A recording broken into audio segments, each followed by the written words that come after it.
A política é paranoica. Só pode ser, ela lida com o poder.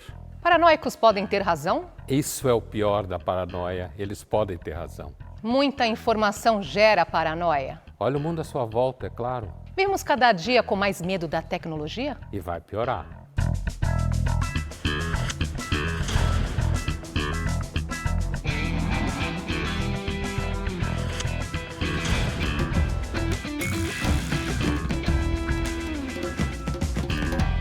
Olá!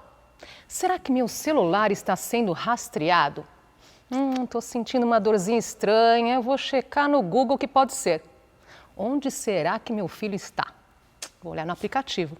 Essas situações são comuns para você? Será que estamos vivendo em uma sociedade paranoica? Pondé, de que tipo de paranoia nós vamos falar aqui hoje? Nós vamos falar de uma espécie de paranoia social, né? Não, nosso foco não é discutir a paranoia enquanto quadro clínico psiquiátrico, que existe. Não vamos entrar aqui nem nas semelhanças e fronteiras entre a questão social e a questão psiquiátrica enquanto tal, porque tem fronteiras, mas não é nosso objeto.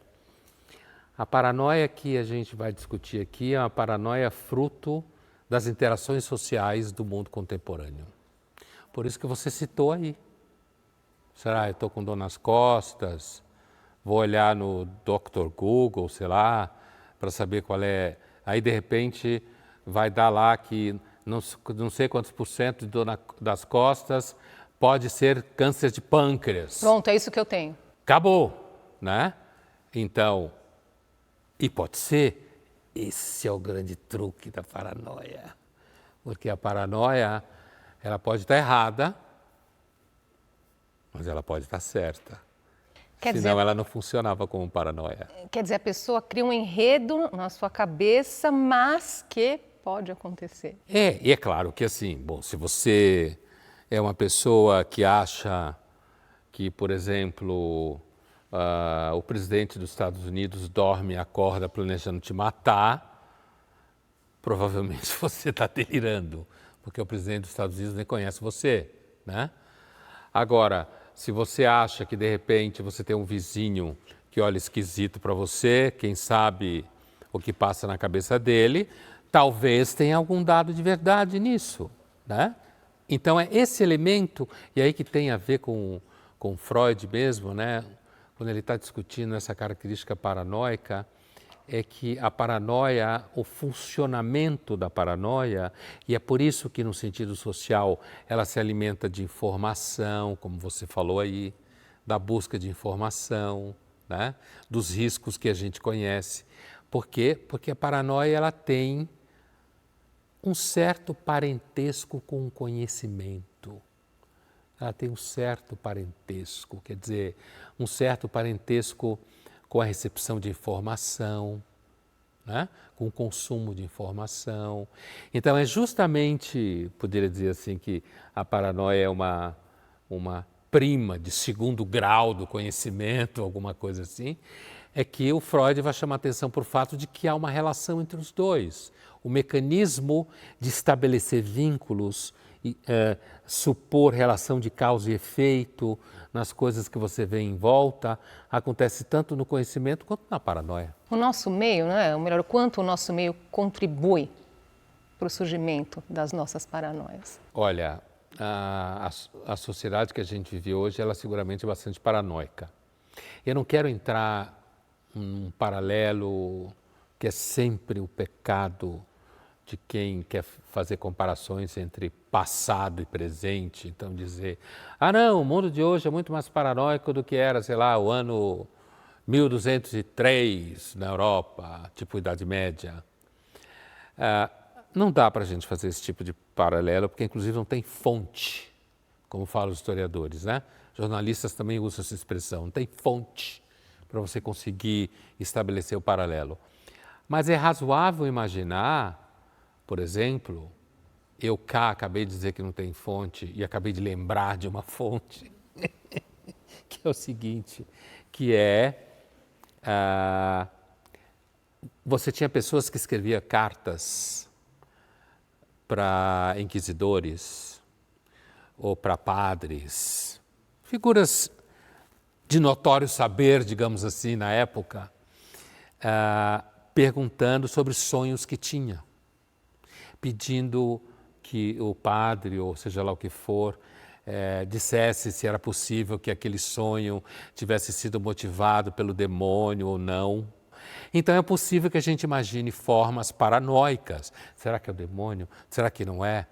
Né? Mas, independente disso, hoje a gente tem uma sociedade que ela gera informação numa velocidade gigantesca para todos os lados, com todo tipo de acessibilidade e com todo tipo de qualidade duvidosa.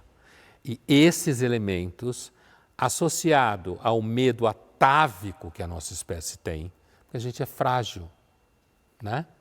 E uma das características da consciência é ter consciência dessa fragilidade. Então, hoje a gente vive num mundo seguramente bem paranoico.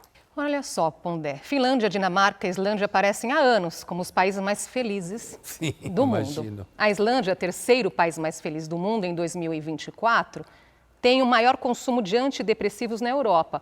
A Finlândia, o país mais feliz, ficou em 7º lugar entre 24 países nesse ranking de consumo. O uso de antidepressivos diminuiu apenas na Dinamarca. Nos últimos 10 anos, e esses dados são da OCDE, tem fonte, né? Não sugerem que a felicidade diminui o consumo de antidepressivo. A saúde mental é um desafio mesmo nos países mais desenvolvidos, é o que parece, não é? A saúde mental, como eu costumo dizer, é uma grande fronteira do capital no século XXI. Ela está em toda parte. Né? Agora ela está, inclusive, no mundo corporativo também, né? Já se instalou lá com a necessidade de investimento e tal. Agora, de repente, algumas pessoas se sentem felizes justamente porque elas tomam antidepressivo. Então, elas se sentem melhor do que quando elas estavam deprimidas. E tem uma outra coisa, né? Eu acho esses países todos aí que você citou, países extremamente interessantes, né? E seguros, agradáveis de você passar o dia a dia, entende o que eu quero dizer? Você não vive nessa agonia se vão roubar teu celular ou não, sabe essas coisas? Você tem sistema de saúde bastante razoável, escolaridade pública de grande nível, são países de classe média. O que deveria, teoricamente, afastar a paranoia ou a ansiedade, deveria. Talvez haja um vínculo entre felicidade social e tédio mesmo, sabe? Não acontece muita coisa, não tem muito problema, hoje é parecido com amanhã, os governos entram e saem, não acontece nenhum grande escândalo, no fundo não faz tanta diferença assim quem está no governo ou quem não está, sabe? Na escola não existe nenhum grande problema. Então, esses países que deram certo sempre me fazem supor que a gente deveria investigar a relação entre tédio e felicidade. Felicidade no sentido social, eu estou falando, né? De você encontrar uma sociedade que se reconheça como feliz. É eterna insatisfação, então, não é? Porque está precisando de aventura nesses lugares de adrenalina, nesse sentido. Então, tem muitos deles que, inclusive, vêm buscar na América Latina, né? No Brasil, buscar uns agitos no Rio de Janeiro, no Carnaval, né? Fica muito louco aqui. Mas, sem dúvida nenhuma, a espécie é uma espécie insatisfeita. Eu digo nossa espécie, né? É uma espécie insatisfeita.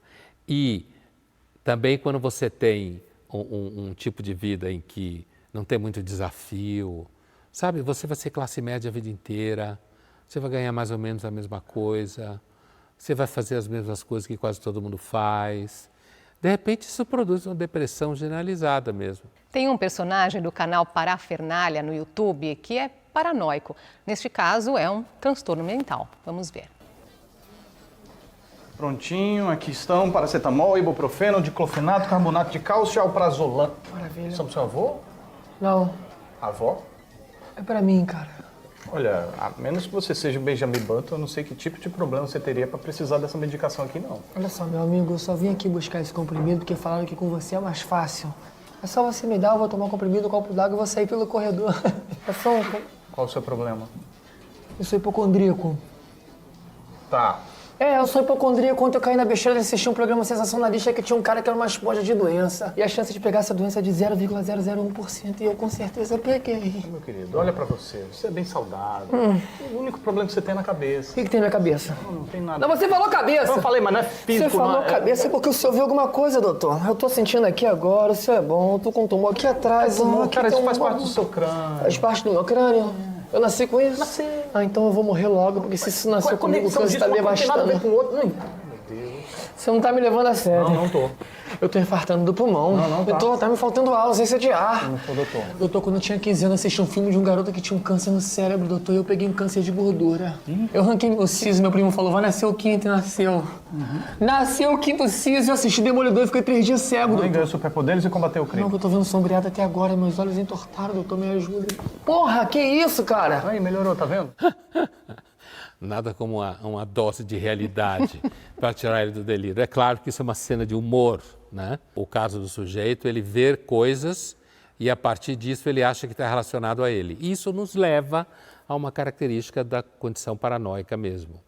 A condição paranoica, e eu digo inclusive do ponto de vista social que a gente está falando, é porque há um truque, um salto na condição paranoica que não é só eu relacionar causa e efeito, observar o que está acontecendo em minha volta, pensar na estatística,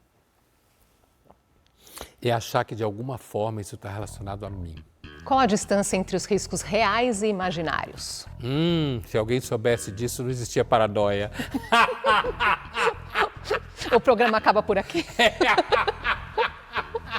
Não, mas assim, é claro que todo um trabalho, por exemplo, no quadro que a gente viu, no sketch que a gente viu, o trabalho do médico é tentar mostrar para ele justamente que, olha, seria inclusive estatisticamente muito difícil que você tivesse todas as doenças que você acha que tem, né? Então, talvez uma das diferenças, uma das distâncias entre o risco verdadeiro e o risco e o funcionamento paranoico é você ser um pouco mais humilde e não achar que todos os riscos do mundo estão voltados para você. E daqui a pouco, paranoia e excesso de informação e de aplicativos. A gente já volta.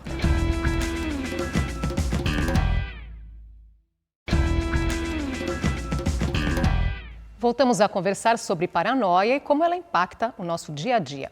Em 2022, o mercado de aplicativos de rastreamento familiar faturou 398 milhões de dólares e deve atingir 2 bilhões e 77 milhões até 2029. Mais uma paranoia desse século, Pondé? É. E quanto mais a gente inventa métodos querendo controlar essas coisas, mais paranoico a gente fica querendo controlar.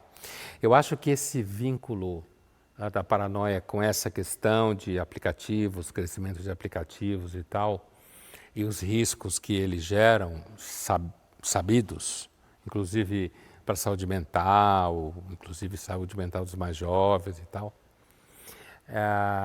revela eu acho que assim, uma das causas de crises paranoicas nesse mundo socialmente paranoico, que é o seguinte: o paranoico ele precisa controlar as coisas, precisa controlar, porque e aí é daí inclusive que nasce o profundo parentesco entre paranoia e modernidade. Porque a modernidade é baseada em controle de processos e procedimentos em todos os níveis. Todos, né? Então, voltando aqui ao que você perguntou, à medida que aumenta o número de aplicativos, esses aplicativos entregam eficiência e cada vez mais eles têm atualizações e cada vez mais quando se identifica riscos neles, se tentam resolver esses riscos e perigos danos que ele tem, mais controle a gente precisa ter sobre as coisas. E a paranoia se alimenta de expectativas de controle. Claro, ela está lidando com risco, então ela tem que ser uma especialista em controle. Então, quanto mais a nossa sociedade é voltada para controle, como ela é cada vez mais, basta só você imaginar o número de câmeras que tem em tudo quanto é lugar, né? Quase a sensação de que se você está num lugar que não tem câmera, você está com a arma na cabeça, porque é a única forma segura de ver quando não tem câmera, né? Então não tem muito jeito, assim. A impressão que eu tenho é que a paranoia é uma rota infinita no mundo que a gente vive, inclusive graças a esses aplicativos todos aí. O sociólogo Frank Furedi escreve muito sobre essa questão da cultura do medo.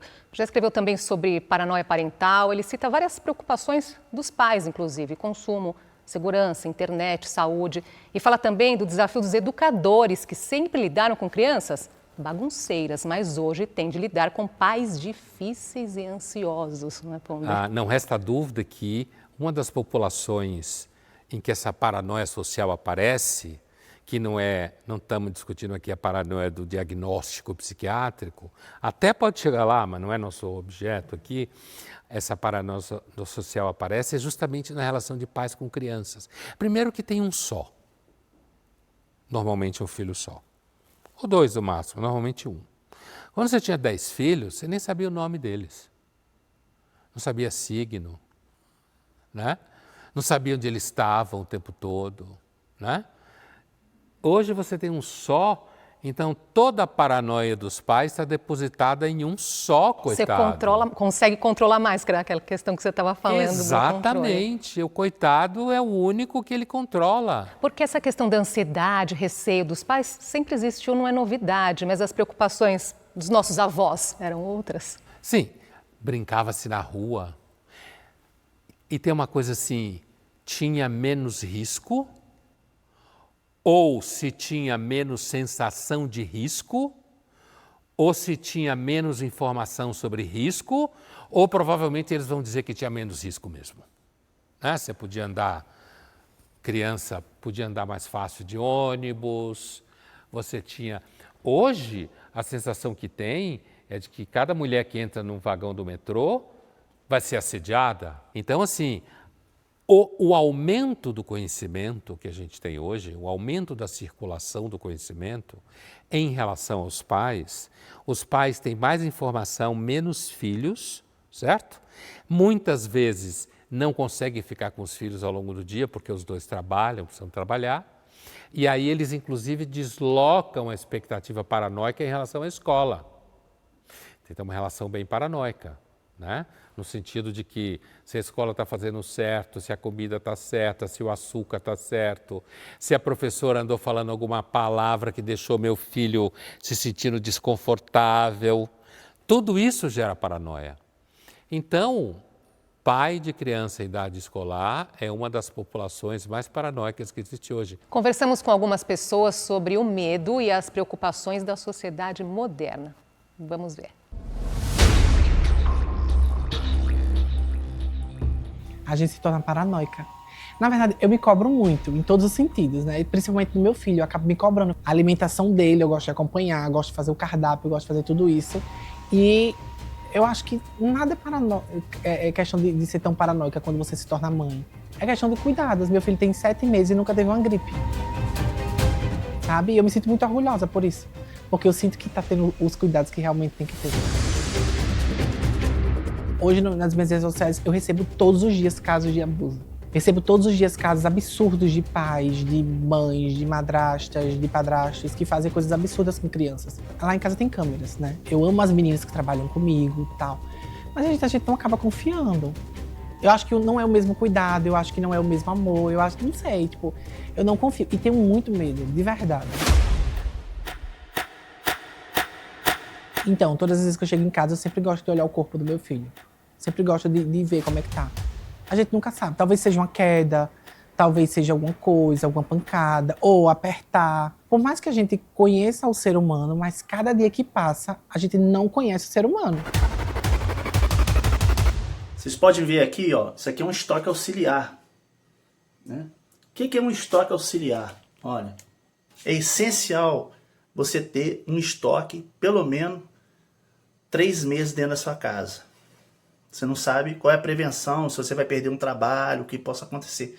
Você ter alimento para ingerir você e sua família. Então, a gente sempre ensina para cada pessoa aprender a se prevenir. Na minha região serrana aqui, do estado do Rio de Janeiro, em 2011, na tragédia, foi um caos. Muitas pessoas que não se preveniram passaram fome. Não aconteceu nada comigo, mas ainda pude ajudar. Ter um psicológico de poder ajudar várias pessoas, de dar um arroz, um feijão ali para matar a fome daquela pessoa. Vocês podem ver que nós sobrevivencialistas, a gente pensa muito na prevenção de acidentes, de fatalidades, de tragédias sociais, tragédias naturais. E é muito importante todo sobrevivencialista ter, além, né, de fazer estoque de alimento, de segurança, fazer estoque de remédio, né, de água. Ela não é não. Eu sempre ensino no canal que o sobrevivencialismo, né, nós preparadores, chamados preppers, nós somos umas pessoas prevenidas. O que são pessoas prevenidas? Na hora de uma tragédia, você tem já uma certa prevenção ali de pegar a sua mochilinha com 3 dias de alimento, que é o mínimo aí até ver se vai ter socorro. Isso é muito normal de um preparador ter. Eu tenho meu kit de primeiro socorro que levo na minha mochila. Eu tenho as minhas mochilas Bugout Bags, que são mochilas de evasão. E quando você é uma pessoa prevenida, você tem como ainda poder ajudar alguém que não é.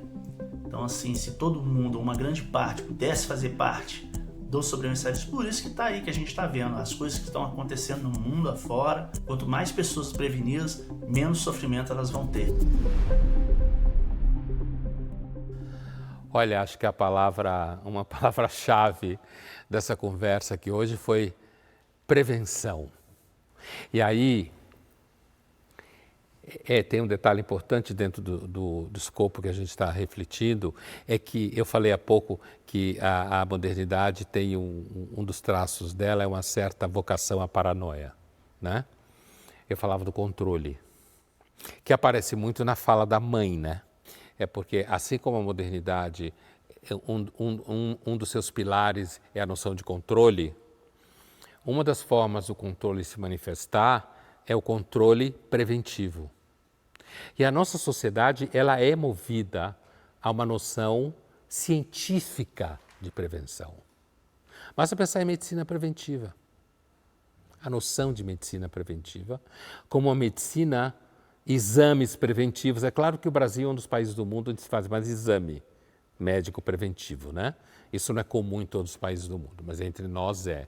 Então, assim, toda essa gama de exames preventivos o tempo inteiro, isso, segundo o que nós cremos, principalmente aqui no Brasil, e de fato é em muitos casos, ajuda você a identificar quadros de risco, né? Que pode, dali a algum tempo, se transformar em algum tipo de doença.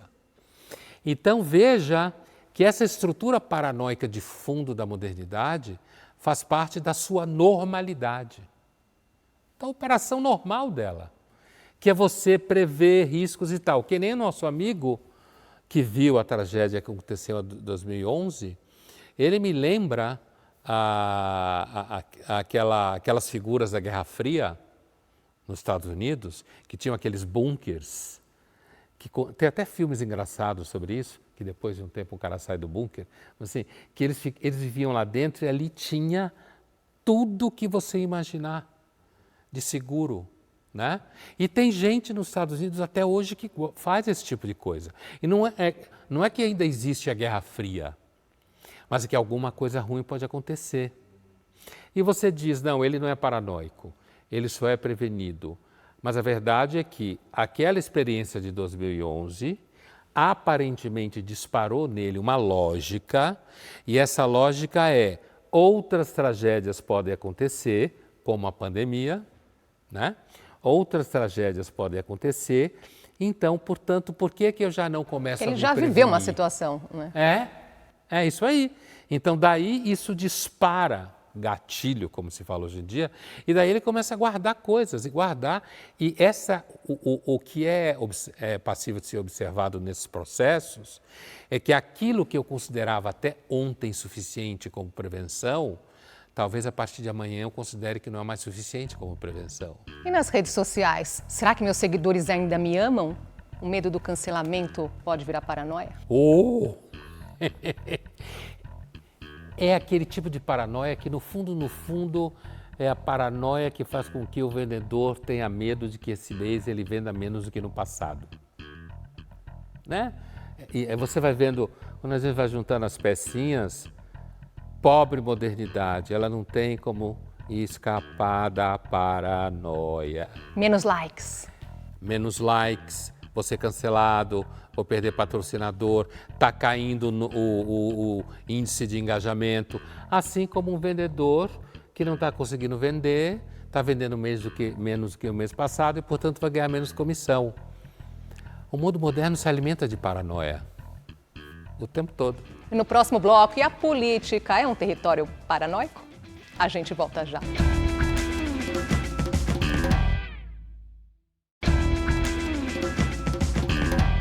Voltamos a conversar sobre sociedade paranoica. Pensando na política agora, Pondé, por vezes se encaixa num cenário de disputa de poder, instabilidade, controle. É um território paranoico? Sempre foi, né? Sempre foi. E daí a gente tem fontes antigas, por exemplo, da Grécia Antiga, de Roma, mesmo o famoso livro Príncipe do Maquiavel, no Renascimento, em que o elemento paranoico está sempre presente, justamente porque é poder. Né? Então, que é claro, a gente pode fazer diferença com o grau da paranoia política contemporânea, que tem outros elementos, mas vale apontar que sim, sempre foi, porque pessoas, imagina César no auge do seu poder, ele vai esfaqueado por Brutus, alguém que ele confiava, até tu, Brutus. Cícero, o grande filósofo romano, que foi a favor do assassinato do César, que escreveu um tratado contra a tirania, justificando o assassinato de César, porque defendia o Senado, né? E não o governo de um só, mas o governo de um grupo dos senadores. Maquiavel dá vários exemplos de como o poder é por si paranoico. Né? Se você tem um inimigo, não basta matar ele, você tem que matar ele, a mulher dele, os filhos, os criados, os cachorros, inclusive os bebês. Porque um dia esse bebê, essa criança vai virar adulto e você não sabe como ele vai ser e ele pode se aproximar de você só para te matar e se vingar. Portanto, você não pode deixar semente, certo? Isso é o quê? Que um príncipe, para quem ele está escrevendo o livro, né? Um príncipe, ele tem que pensar para além do que as pessoas normais pensam. As pessoas normais podem confiar, um príncipe jamais pode confiar em ninguém. Ele só não pode deixar que as pessoas próximas dele saibam que ele não confia. Tem que fingir que confia. Mas confiar mesmo, só quem pode confiar nos outros é alguém que não tem absolutamente nada a perder. Porque quem tem alguma coisa a perder deve sempre saber que os outros podem querer tomar dele. Confia desconfiando. Confia desconfiando. Então a mesma coisa na democracia ateniense. Corrupção, fraude, traição. Alcebíades, figura que aparece no diálogo do Platão, conversando com Sócrates, né? Possivelmente uma mesma pessoa, não foi acusado de trair Atenas à guerra do Peloponeso? Trair Atenas a serviço de Esparta, que venceu a guerra, inclusive, mas terminou tão acabada que nem foi. Foi a vitória de Pirro, como se fala em filosofia, não teve nada.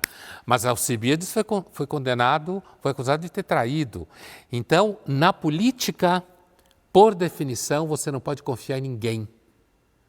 Logo, você tem que ser paranoico. Perguntamos para as pessoas se elas acreditam que as redes sociais são capazes de destruir a democracia. Eu acho que as redes sociais não estão destruindo a democracia por si só, e elas são um ótimo meio de comunicação, mas ao mesmo tempo pode ser usado como ferramenta por algumas pessoas mais intencionadas para atacar a democracia. Eu acho que não, eu acho que as redes sociais possibilitam que mais pessoas façam parte do debate político, então acho que elas até são uma forma de reforçar a democracia no Brasil. Eu acredito que as redes sociais não estão acabando com a democracia. Eu acredito que a democracia está em risco, mas por conta de outros motivos que não as redes sociais. E quando muitas redes sociais até ajudam a democratizar o discurso público, tal. Eu acho que, na verdade, elas combatem mais o fim da democracia do que acabam com a democracia. Claro que tem muitos problemas, as fake news, tal, que atrapalham bastante, assim. Mas acho que, quando muito, é uma ferramenta pró-democracia e não contra. No momento político polarizado, em que existem muitas demandas na cidade de São Paulo, em todo o Brasil, a fake news tem atrapalhado muito a democracia, então acho que sim. Eu diria que está destruindo a democracia, mas não é algo que tipo, oh meu Deus, algo que apareceu agora. Isso já existia nas mídias anteriores. Então é tipo, está complementando o que já era as eleições anteriormente. Então eu acho que basicamente é isso. Então, é engraçado porque você vê diferentes pessoas com opiniões, às vezes, completamente opostas sobre essa relação entre redes sociais e democracia, e todas elas têm mais ou menos razão, que elas mais ou menos concordam.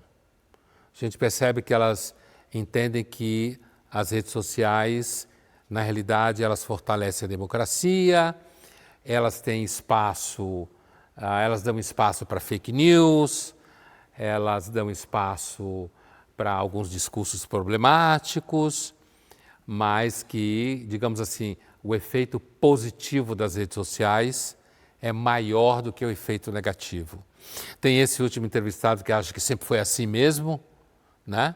Que as eleições sempre foram assim mesmo, me parece que ele associou redes sociais a eleições, né? Agora, eu acho que nesse assunto a gente deveria partir do pressuposto que, pelo menos a curto e médio prazo, se a gente olha o mundo, as redes sociais não vão acabar. Elas não vão acabar.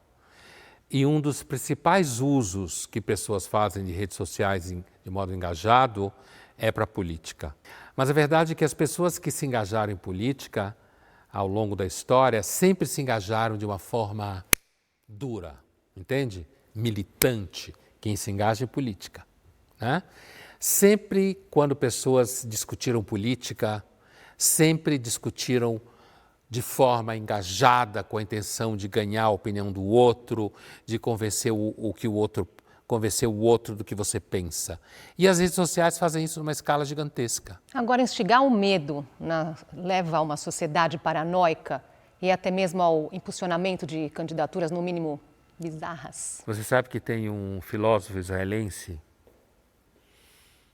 chamado Hazoni, Yoram Hazoni, vivo em atividade, que ele costuma dizer que o grande objetivo da filosofia bíblica é dizer que, na verdade, o problema da vida é você ser capaz de confiar.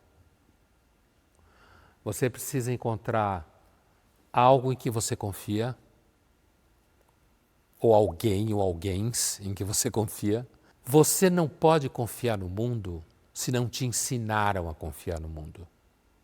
Sua mãe, seu pai, seus irmãos, quem for, as pessoas com quem você convivia. Se lhe é ensinado a falta de confiança no mundo, desde que você é pequeno, se lhe é ensinado a ter medo o tempo todo, se lhe é ensinado a desconfiar o tempo inteiro, vai ser muito difícil você conseguir confiar no mundo. E quando você transfere isso para a política, se você está o tempo inteiro esperando o pior, achando que tudo é absolutamente um lixo, que você não consegue fazer nada com as pessoas e que as pessoas não conseguem fazer nada, isso facilmente pode te levar a escolher um candidato escatológico. Vamos ver aqui o que chegou em nossas redes sociais. O Eduardo MH, o acesso fácil à informação, independentemente dela ser verídica ou não, está na raiz dos paranoicos? O acesso fácil? Olha, interessante essa questão, né? Porque se está tão fácil ter todo tipo de informação, né? E a gente sabe muito bem que as informações hoje, elas, principalmente quando elas são muito fáceis, né? Não é à toa que há sempre um vínculo entre virtude e esforço. né? Então, assim, quando o acesso à informação é tão fácil e elas podem ser verdadeiras ou falsas, é claro que isso pode facilitar a paranoia. É por isso que, sabe aquele ditado americano que todo mundo conhece e a gente traduz em português, ignorance is bliss, né? A ignorância é um êxtase. Quer dizer, uma certa dose de ingenuidade, uma certa dose de que você não precisa saber tudo o tempo todo. E olha, eu suspeito profundamente que a experiência de você saber muita coisa, pode levar você a invejar pessoas que podem ter uma vida sem ter que saber tantas coisas. Nós já fizemos um programa sobre isso, ignorância é uma bênção. Olha lá nas nossas redes sociais, que foi é verdade, muito bom. você lembrou bem. Ed Danca, será que somos paranoicos ou não observamos corretamente os detalhes da vida? Eu pessoalmente, não alimento nenhuma ilusão de que em algum momento eu serei capaz de observar corretamente os detalhes da vida. Porque são tantos os detalhes que é muito difícil eu conseguir observar essa quantidade gigantesca de detalhes da vida. Não é à toa que tem um ditado popular que são opostos, que é Deus está no detalhe e outros dizem que o diabo está no detalhe. Seja Deus ou o diabo, os dois são celebridades, né? E os dois estão no detalhe. Então, a ideia de que eu posso observar detalhes de forma extremamente correta e por isso pode evitar a paranoia, eu tenho a impressão que alguns paranoicos poderiam dar um testemunho de que o que eles passam a vida inteira é observando detalhes o tempo todo. Participe da nossa conversa, envie sua pergunta, seu comentário para as redes sociais da TV Cultura usando a hashtag Linhas Cruzadas. E os políticos são paranoicos? Olha, Andresa, eu acho que aí depende um pouco de... Há temperamentos e temperamentos. Eu acho que há temperamentos com uma vocação mais paranoica, outro menos, é óbvio. Mas a atividade política encerra em si um certo grau de paranoia, assim. Eu acho que os políticos, ainda que uns possam ser mais do que outros, por conta dos temperamentos e das histórias, eu acho que há um elemento paranoico na condição política, sim. Principalmente em época de eleições. E no próximo bloco, e no futuro, seremos mais ou menos paranoicos? A gente já volta.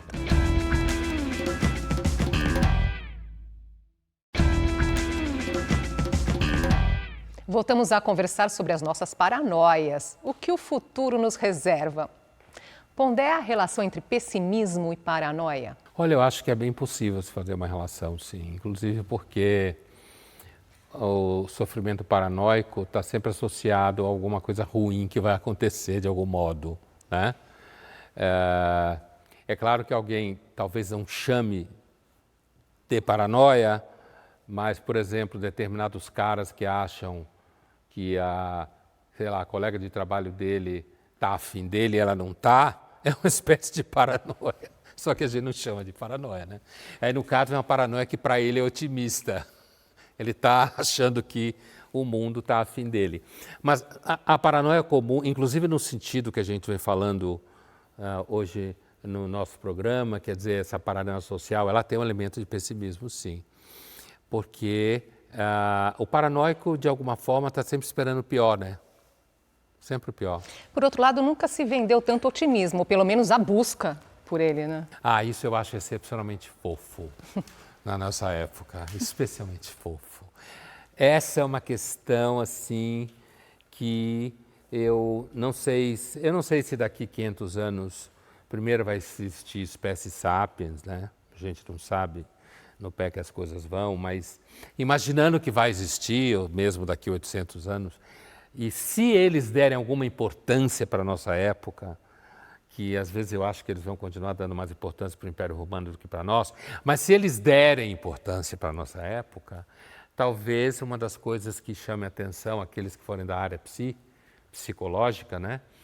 Afinal de contas, já que era uma era tão paranoica, com tanta depressão, com tanta ansiedade, com tanta medicação, que a saúde mental era uma commodity tão monetizada, por que diabo se vendia tanta literatura otimista de autoajuda? Aí eu imagino que vai aparecer alguém e vai dizer assim, mas é claro que sim, uma coisa está ligada à outra, né?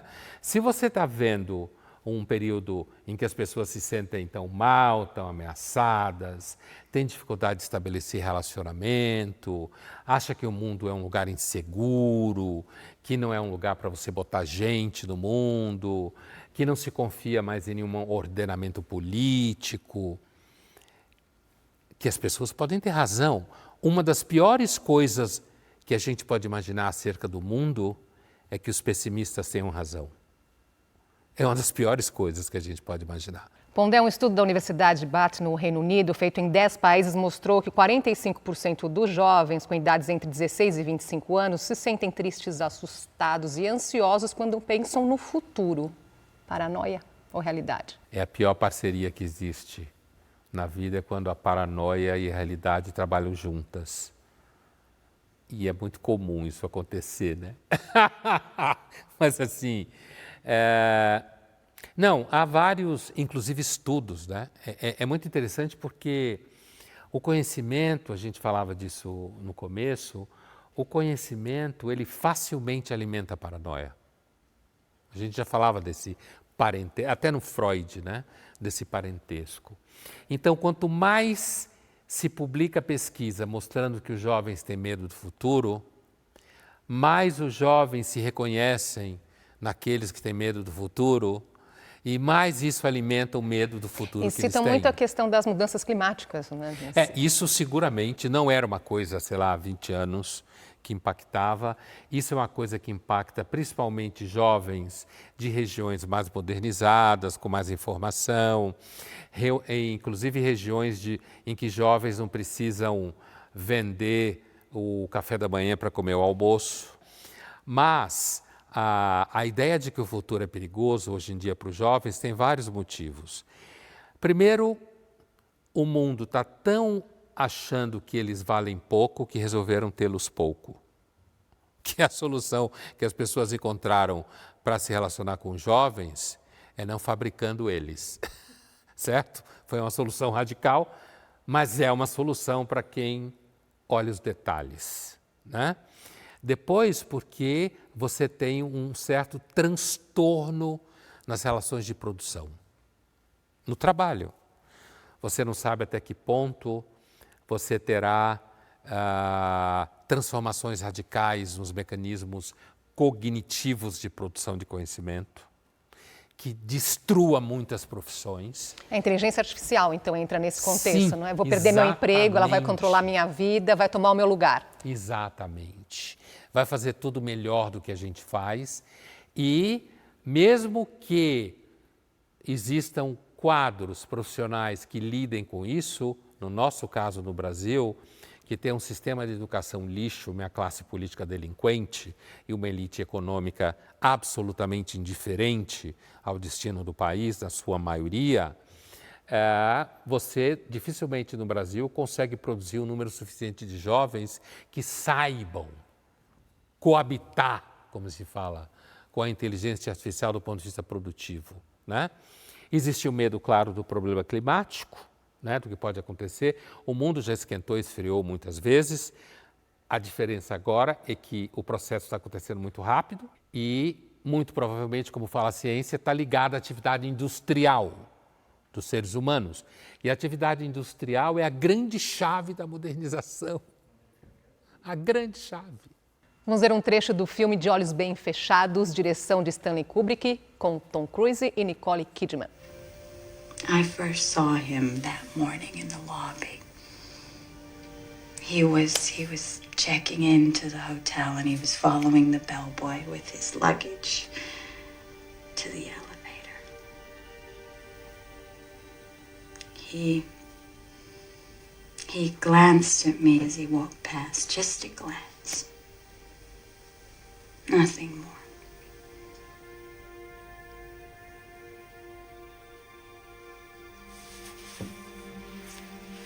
But I could hardly move.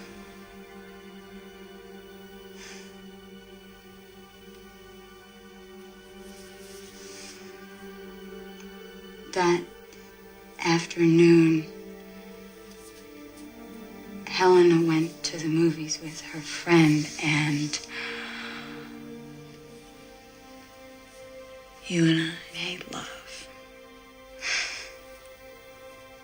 And we made plans about our future. And we talked about Helena. And yet, at no time was he ever out of my mind.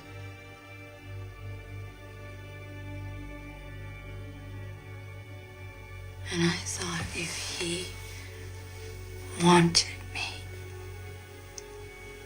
even if it was only for one night,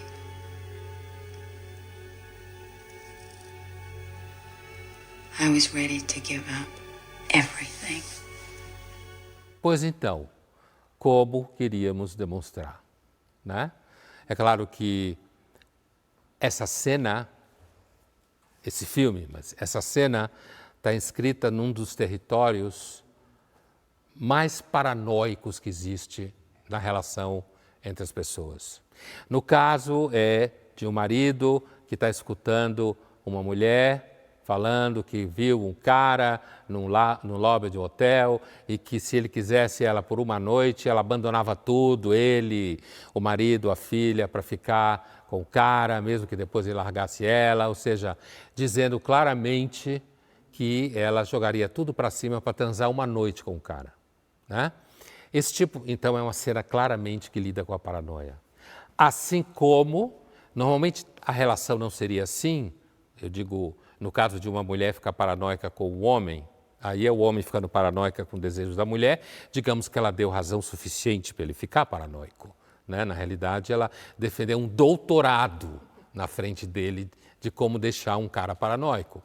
Mas uma mulher também pode ficar paranoica com o cara por outros caminhos, mas, sei lá, pensando que no lugar onde ele trabalha tem então uma outra, que ele andou falando. Esse é um detalhe bem típico.